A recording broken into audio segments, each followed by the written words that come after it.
उत्तराखंड में मजार के नाम पर सरकारी जमीन पर धार्मिक कब्जे की साजिश का खुलासा हुआ और इसके बाद बड़े खुलासे के बाद सीएम धामी ने एक्शन का फैसला लिया। लेकिन सरकार का यह एक्शन कुछ लोगों को बहुत चुभ रहा है। ये रिपोर्ट देखिए।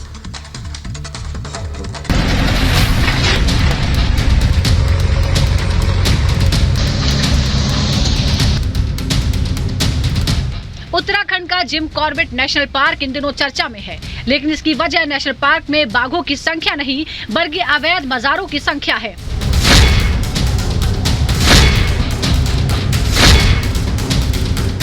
सरकारी जमीन पर बड़ी संख्या में अवैध मजार बनाकर कब्जा किया जा रहा है।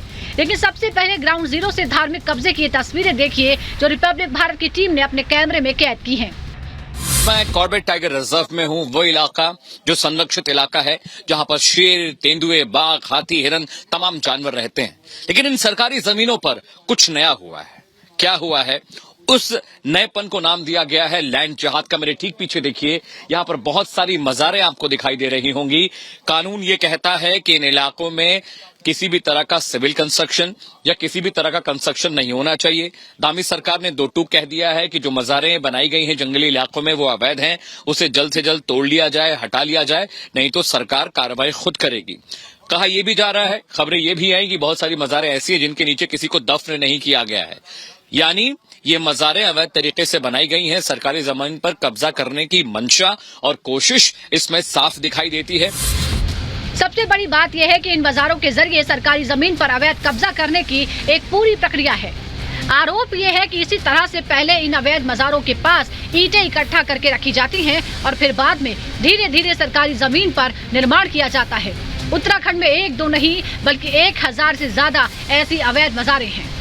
सरकारी जमीन पर लैंड जिहाद का ये मामला नया नहीं है। करीब 1000 ऐसी मजारें उत्तराखंड के मुख्तलिफ जंगलों और इलाकों में हैं जहां पर अवैध तरीके और सलीके से ये मजारें बनाई गई हैं। सरकार ने चेतावनी जारी कर दी है कि बहुत जल्द सरकार इन तमाम अवैध मजारों के खिलाफ कार्रवाई करेगी। और बड़ी बात यह भी है कि मजार बनाने का जो कॉन्सेप्ट है, जो तरीका है, वो बिल्कुल अलहदा है, अलग है, जुदा है। लेकिन जिस तरीके से यहाँ पर अलग अलग मजारें बनाई गई हैं वो बहुत सारे सवाल खड़ी करती हैं। किसकी परमिशन से ये हुआ? और जो लोग थे क्या उनको ये नहीं पता कि सरकारी जमीनों में आप किसी भी तरह का कंस्ट्रक्शन नहीं कर सकते हैं, निर्माण नहीं कर सकते हैं? धामी सरकार सख्त है, चिन्हित किया जा रहा है। तमाम तहसीलदारों को, तमाम अधिकारियों को कहा गया है कि वक्त रहते इन तमाम इलाकों में इन्हें चिन्हित करें और जल्द से जल्द इन्हें हटाने और तोड़ने की कार्रवाई को अंजाम दिया जाए। सरकारी जमीन पर धार्मिक कब्जे की खबर आई तो धामी सरकार भी एक्शन में आ गई।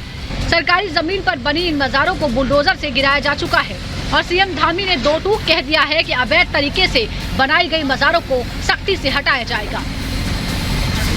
सम्मत कार्रवाई कर रहे हैं और जहां भी अतिक्रमण है, वो सरकारी ज़मीन है, चाहे वो लोक निर्माण विभाग की है, वन विभाग की है या किसी अन्य विभाग की है, सभी जगह जहां भी ऐसे अतिक्रमण है उनको चिन्हीकरण करके उनको हटाने की कार्रवाई प्रारंभ हो गई है और सब जगह चलेगी जब तक ये अवैध अतिक्रमण हटाए नहीं जाएंगे।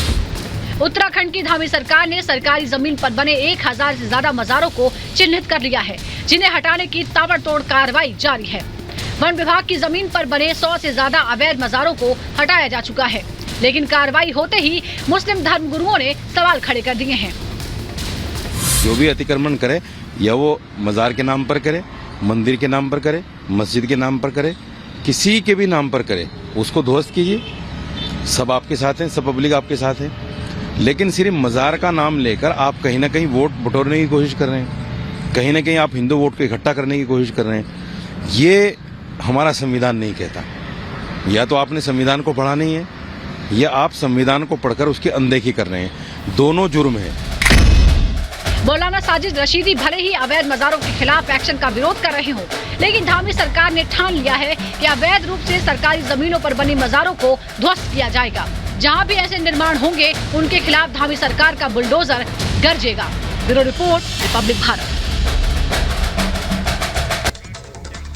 और अब बात करेंगे आकांक्षा दुबे मौत मामले की, जिसमें एक बड़ी खबर आ रही है और बड़ी खबर क्या आ रही है वो अपने दर्शकों को बता दें। बड़ी खबर यह है कि आकांक्षा दुबे के परिवार ने अब इंसाफ की गुहार लगाई और ये साफ तौर पर कहा है कि आरोपी समर सिंह को फांसी की सजा मिले और साथ ही ये भी कहा कि आरोपी के घर पर बुलडोजर एक्शन होना चाहिए।